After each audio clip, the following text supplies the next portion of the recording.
Chapter 1. For my 26th birthday, Jessica finally agreed to travel abroad with me. We had been planning this trip to Tokyo for 3 years, but something always came up. Usually that something had a name and his name was David. But this time, we were actually at the gate at O'Hare International Airport. Our bags were checked, and we were 40 minutes away from boarding. I had even upgraded us to business class as a surprise, draining a significant chunk of my savings. I wanted everything to be perfect because inside my carry-on bag, hidden deep inside a pair of rolled-up socks, was a velvet box. I was going to propose to her under the cherry blossoms. But right before the boarding announcement, her phone rang.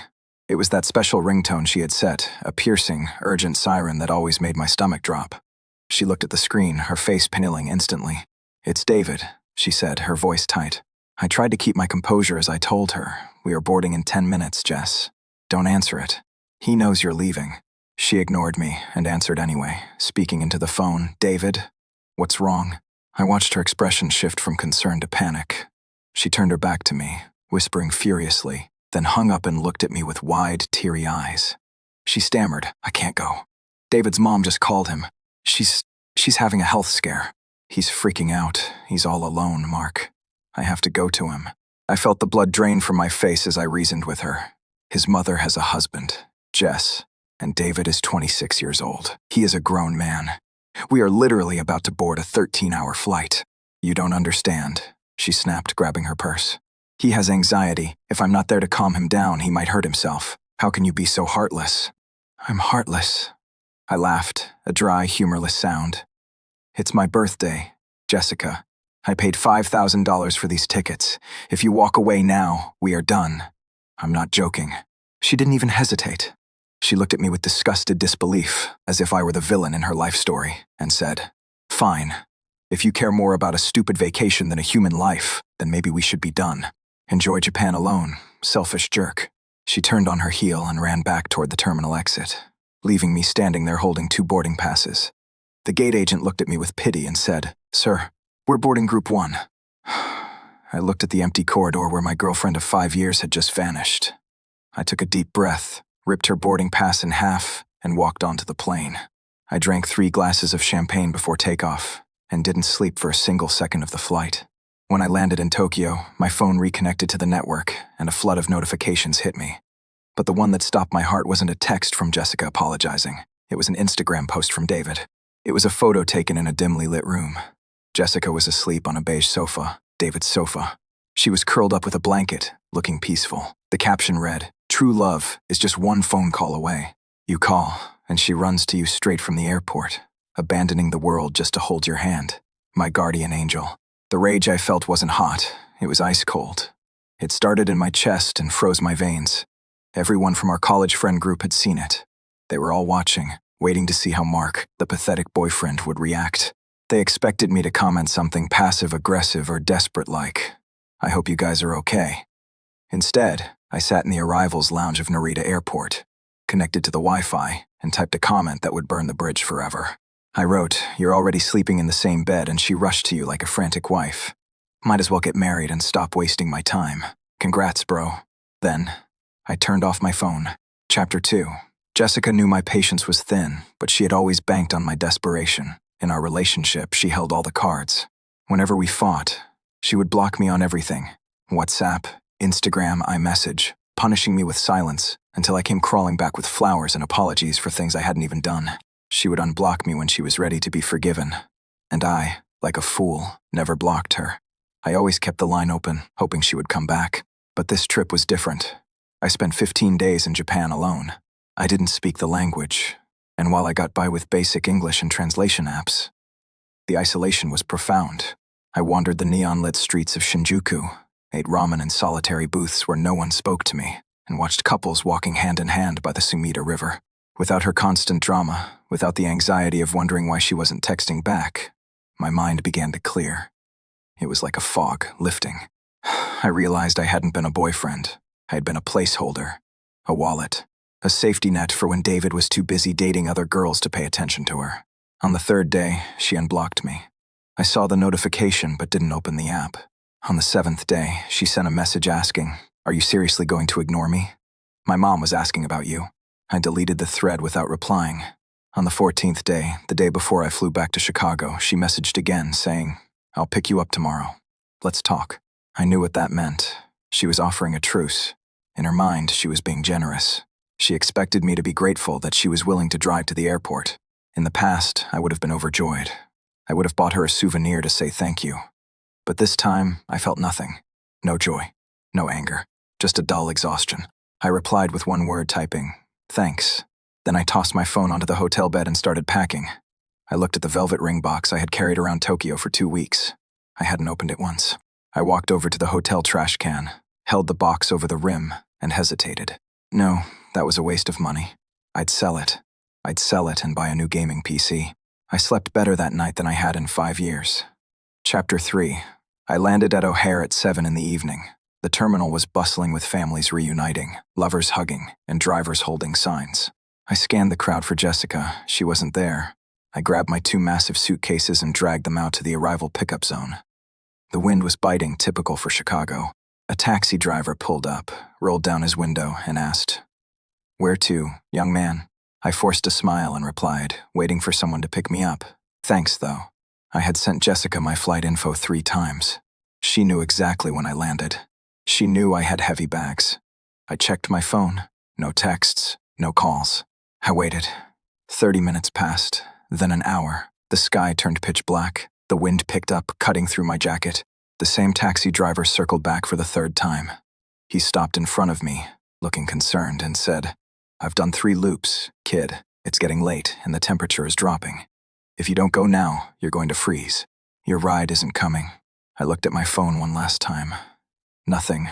I pulled my suitcases toward the taxi and opened the door, saying, "You're right. Let's go." By the time I got to our apartment complex, it was nearly midnight. The taxi driver, a kindly older man named Samuel, was worried about my safety.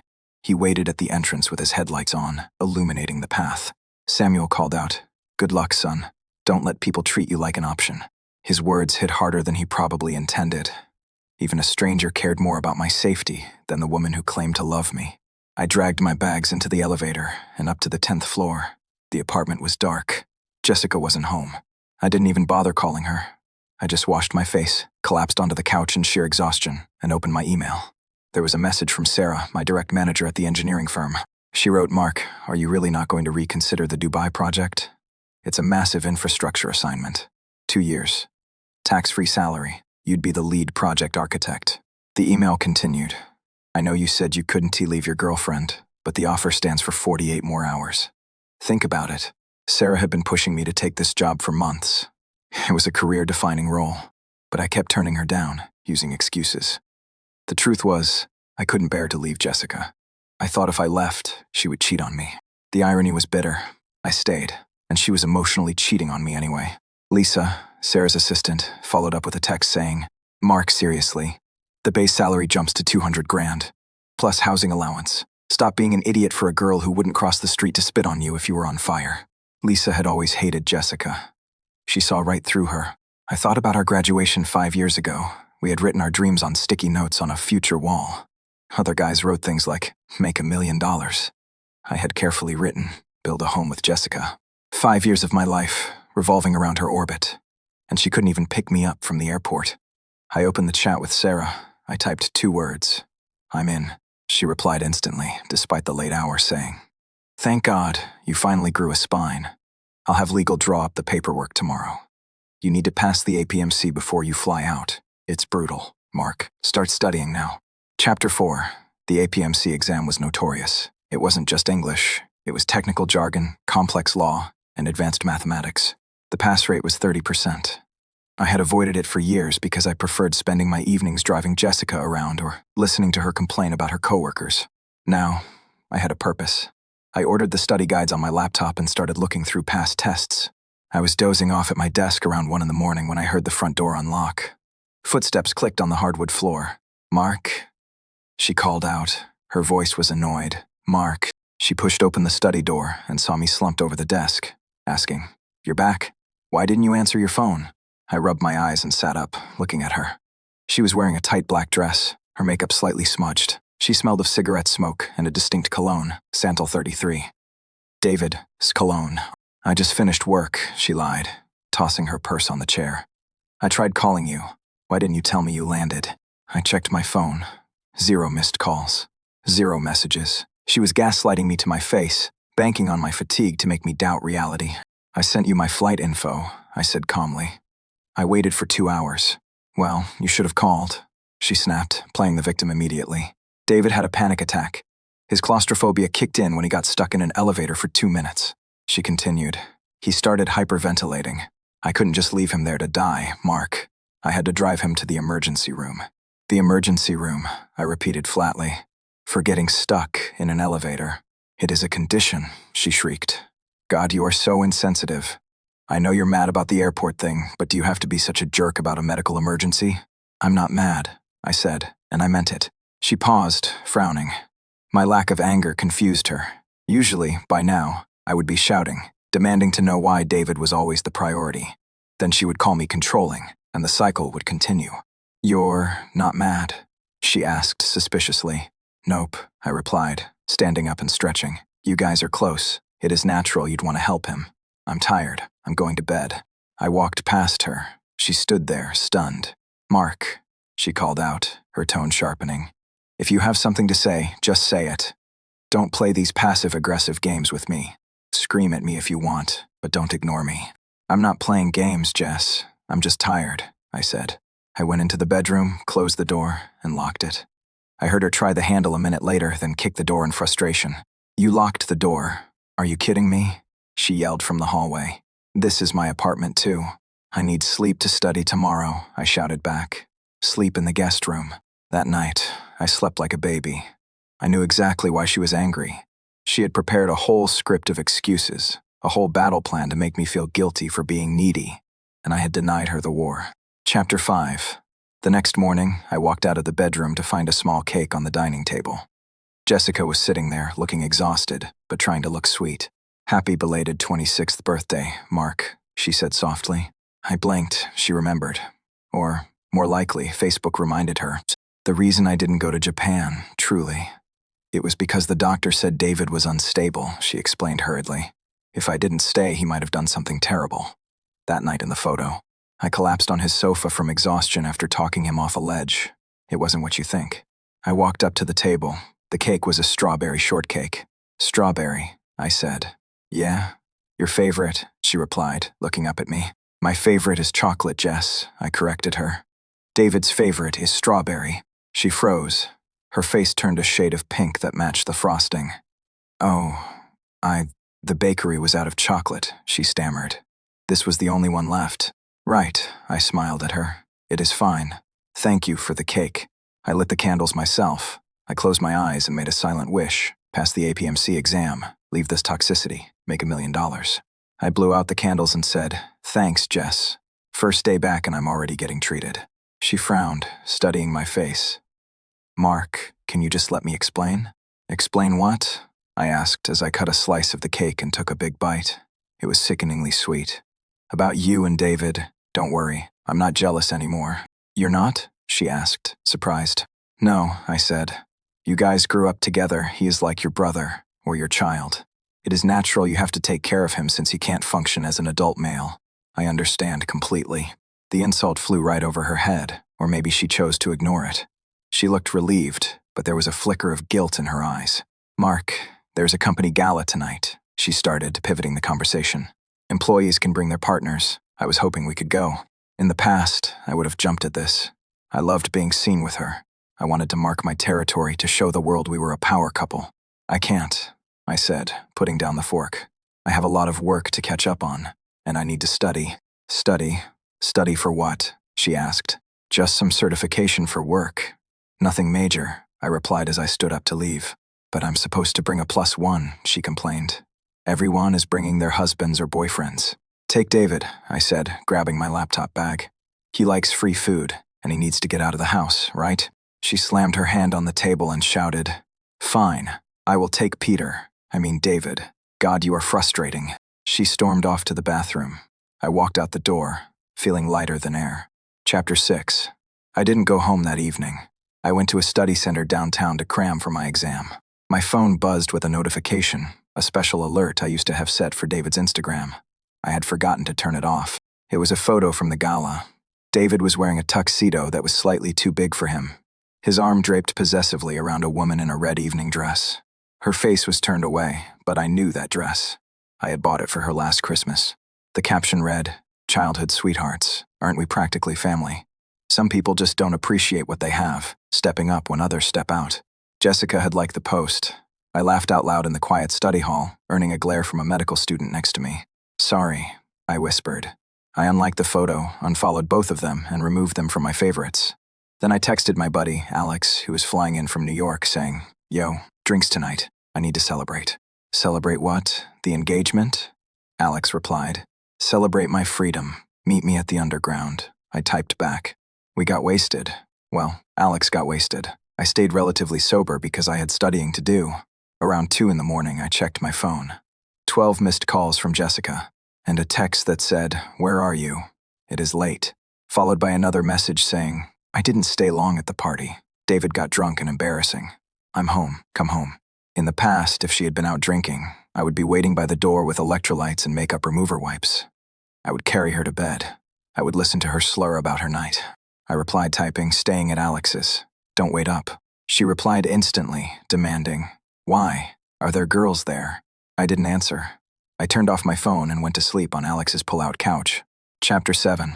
A week passed. I barely saw her. I was working 12-hour days and studying until midnight. I had transformed into a machine. Surprisingly, Jessica messaged me first on a Tuesday, saying, "Let's have dinner tonight. I'll pick you up from work." I needed to grab some clothes from the apartment anyway, so I agreed, replying, "Sure." 5:30. At 5:30, I walked out of my office building. Her white BMW was waiting across the street. I walked over and opened the rear passenger door. Jessica turned around in her seat, looking confused, and asked, "Mark, why are you sitting in the back?" I paused and replied, "Habit." The front passenger seat was David's throne. He claimed his claustrophobia made it impossible for him to sit in the back. He needed the wide field of view of the front windshield. I had fought with Jessica about this for years.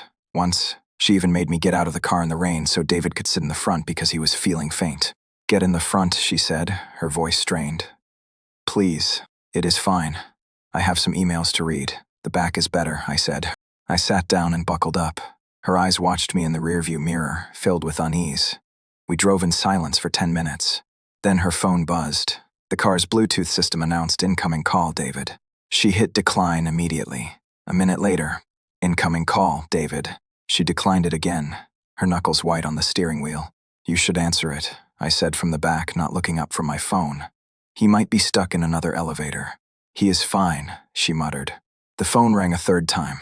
This time, I reached forward and tapped the accept button on the dashboard screen before she could stop me. "Jessica." David's voice boomed through the speakers, sounding frantic and whiny. "Jess, where are you?" My finger. I was cutting a bagel and the knife slipped. He continued screaming. "There's blood everywhere. I think I'm going to pass out from the sight of it. Help me." Jessica's maternal instinct overrode her guilt immediately. She cried out, "Oh my God, David, apply pressure. Put it above your heart. I'm coming." She swerved the car across 3 lanes of traffic, nearly causing a collision. Horns blared. "Jessica," I said calmly. He cut his finger on a bagel. "Call him an Uber to the urgent care." "You don't understand," she shrieked. "He faints at the sight of blood. He could hit his head and die." She was already punching his address into the GPS. "We are 2 blocks from our apartment," I reasoned. "Drop me off first." "I can't. He lives on the other side of town. Every second counts." She was hysterical. "So, I'm just a hostage on this rescue mission?" I asked. "Stop being so selfish. He is hurt," she yelled. She drove like a maniac for 20 minutes, running red lights. She pulled up to David's swanky apartment building. "I'll be right back," she said, unbuckling. "Just wait here." "No thanks," I said as I opened the door. "I'll take a train. There is a station right there." "Mark, wait. I'll cook dinner tonight. I promise. Just give me 20 minutes to bandage him up," she pleaded. I looked at her and said, "Go save the prince, Jess. Don't worry about me." I slammed the door. I didn't go to the train station. I walked into the high-end supermarket next door, bought a $50 ribeye steak, a bottle of expensive red wine, and a single chocolate cupcake. Chapter 8. I cooked the steak for myself. I ate it alone at the dining table. It was delicious. By 10 p.m., Jessica still wasn't home. No texts. I cleaned up, washed the dishes, and went into the study. I needed a specific file from the bottom drawer of the filing cabinet. It was usually locked, but the lock was jammed. I jimmied it open with a screwdriver. Inside, tucked behind tax returns, was a red velvet box. It looked old, the velvet worn down. I opened it. Inside was a men's platinum ring with a unique braided design. It was scratched, heavily worn, and dirty. My heart stopped. This wasn't just a ring, it was part of a matching set. David wore a ring exactly like this. I had seen it on his finger in photos. I always thought it was just some family heirloom he bragged about. Jessica had bought matching promise rings with David years ago. She kept his old broken one locked in our drawer like a sacred relic. The realization wasn't painful. It was clarifying.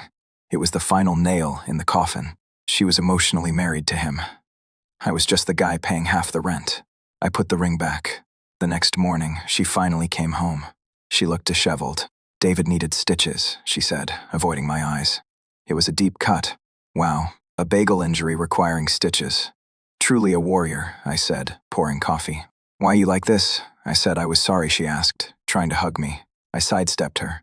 I have a team dinner tonight, I lied. Won't be home. Are there women there? She asked immediately. Yes, many, I replied. And they are all very competent and don't have male best friends who can't handle bagels. You're disgusting, she spat. See you later, Rumi, I said. Chapter 9. I stayed at the office until 11 p.m. When I walked out, Jessica was standing there in the cold. Her eyes were red. You lied, she whispered. I've been here since 6. There was no team dinner. I was working, I replied, my voice hard. Unlike some people, I have a career. Do you know what today is, Mark? Tears spilled down her cheeks as she asked. It is my actual birthday, the day on the calendar, not the observed one. I paused. I had actually forgotten. Oh, right, I said. You forgot, she said, looking broken. You always make a big deal out of it. You usually plan a surprise party. I'm sorry, I said, my voice devoid of emotion. Happy birthday. That is it? Happy birthday? She asked, incredulous. What do you want me to do, Jess? Jump for joy. I snapped. Last year I planned a surprise party, and you didn't show up until midnight because David was sad. You humiliated me in front of 20 people. You told me on speakerphone that I was annoying and clingy. She flinched as if I had slapped her. I apologized for that, she stammered. Let's go home, I said. We drove home in silence. When we entered the apartment, the lights were off. Surprise, David yelled, jumping out from behind the sofa. He was holding a bottle of champagne. He looked at me, then at Jessica's tear-stained face and said, Whoa, trouble in paradise. Did Mark forget your big day?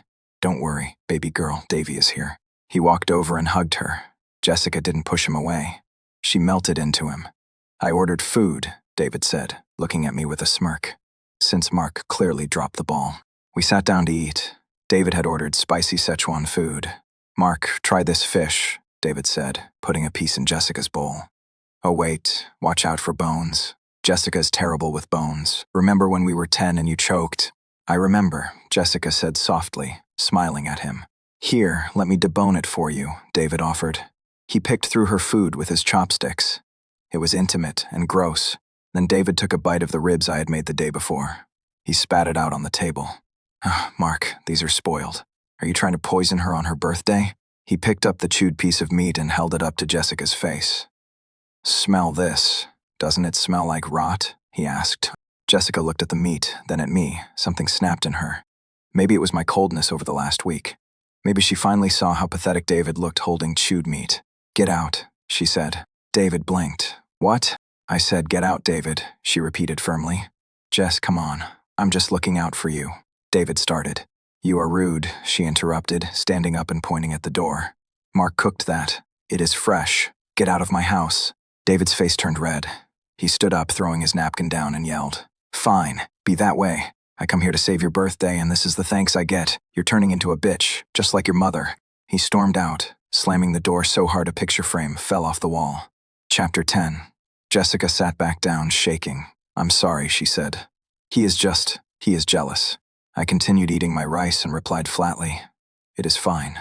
Mark, I want to fix this. I really do, she pleaded. I'll set boundaries. I'll change the lock code so he can't just barge in, I promise. She reached into her pocket and pulled out a small box. I got you something too, she said softly. I know it is my birthday, but I wanted to show you I care. She opened the box. It was a watch. A nice one. "Thank you," I said. "Mark, please, look at me," she begged. "Why are you so cold? Is it because of the ring?" I froze. "What ring?" I asked. "The ring you gave me," she stammered. "I know it is the same design as David's old one. I should have told you. We bought them as a joke years ago. It meant nothing." "A joke?" I stood up and walked to the drawer. I pulled out the worn ring box I had found earlier. I tossed it on the table. "You kept a joke locked in a safe for 5 years?" I demanded. "You prioritized a joke over our vacation, over my feelings?" Her face went pale. "Mark," she whispered. "I'm done, Jessica," I said. "No," she grabbed my hand. "Don't say that. We can fix this. I'll throw the ring away. I'll never speak to him again." "It is too late," I told her. Just then, her phone rang. "Incoming call, David." She looked at it, then at me. She hit decline. It rang again. "Answer it," I said. "He is probably threatening to jump off a bridge because you yelled at him." "I don't care," she screamed, throwing her phone across the room. It smashed against the wall. "I choose you." I looked at the broken phone and said, "You broke your phone, Jess, but you didn't block him before you did it. You'll get a new phone tomorrow, and he'll be the first text." I walked to the bedroom and began to pack. "Where are you going?" she asked, following me, sobbing. "Please, Mark, I love you." "I got a job, Jess," I said quietly. "In Dubai. I leave tomorrow." She stopped crying. She looked stunned. "Dubai? For how long?" "2 years," I answered. "Maybe forever." You planned this without telling me?" she whispered. "You were busy taking David to the AR for a bagel cut," I said, zipping up my suitcase. I didn't want to interrupt. Chapter 11. The next day, my company threw a farewell party at a bar near the airport. I had moved all my stuff out of the apartment while she was at work. I left the keys on the counter. I was having a drink with Sarah and Lisa, celebrating passing my APMC exam, when the doors opened. Jessica walked in. She looked wrecked. She spotted me and marched over, followed by an awkward silence from my coworkers. "Mark," she said, her voice shaking. She was holding a bouquet of flowers and a ring box. "Oh God," Lisa muttered. "Here comes the show." Jessica knelt down on one knee in the middle of the crowded bar. "Mark, I messed up. I know I messed up," she pleaded. "But I can't lose you. I'm proposing to you. Let's get married. Right now we can go to the courthouse. I'll come to Dubai with you. I'll leave everything behind." She opened the box. It was the men's version of the braided platinum ring, the one matching David's. I stared at it. The audacity was almost impressive. "Jessica," I said, my voice loud enough for everyone to hear. "Get up. Say yes," she begged. "Please." I looked at Sarah, who was trying not to laugh. I looked at Lisa, who looked ready to fight. "Jessica," I said, smiling gently. "That ring, it matches David's, doesn't it?" The crowd murmured. "No, it is. It is just a design," she stammered. "You really have no shame," I laughed. "Last year for your birthday, I bought you an engagement ring. I hid it in your cake, but you didn't come home. You were with David, so I ate the cake myself." "Mark," she whispered. "We are done, Jessica," I said firmly. "I don't want to marry you. I don't even want to know you. Go home to David. He is probably stuck in a revolving door somewhere and needs you to save him." I turned my back on her and said, "Sarah, let's get another round." Jessica stood there for a moment, the ring box open in her hand, tears streaming down her face. Then, she turned and ran out of the bar. Chapter 12. An hour later, I was in an Uber to the airport. As we merged onto the highway, I saw a car pulled over on the shoulder. It was a white BMW, hazard lights flashing. Inside, a woman was slumped over the steering wheel, sobbing. A man was standing outside the car, waving his arms, looking annoyed, probably complaining that the AC wasn't working while she cried. It was David and Jessica. "Driver," I said, "can we speed up? I have a plane to catch." "Sure thing, boss," the driver replied. I leaned back in the seat and watched the Chicago skyline fade into the distance. I took out my phone, opened Instagram, and posted a photo of my passport and business class ticket to Dubai. The caption read, "New city, new job, new life, no baggage." I turned my phone to airplane mode and closed my eyes. The future was bright, and for the first time in 5 years, it was entirely mine.